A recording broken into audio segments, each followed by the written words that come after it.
दरियाए जेहलम में नहाने वाले 17 अफराद को पुलिस ने गिरफ्तार कर लिया।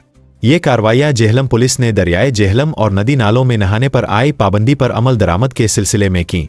पुलिस ने नौजवानों समेत 17 अफराद को गिरफ्तार करके उनके खिलाफ मुकदमात दर्ज कर लिए। थाना सिविल लाइंस पुलिस ने कार्रवाई करते हुए 13 अफराद को मौका से गिरफ्तार किया। उनमें फरहान अली, अली उस्मान, जिया अल हक, समी, शर्जील हुसैन, मोहम्मद रेहान, खुनान, शाहजेब, रशीद हुसैन, मोहम्मद अब्दुल्ला, शाहजेब, अली रज़ा और रिजवान बट शामिल हैं।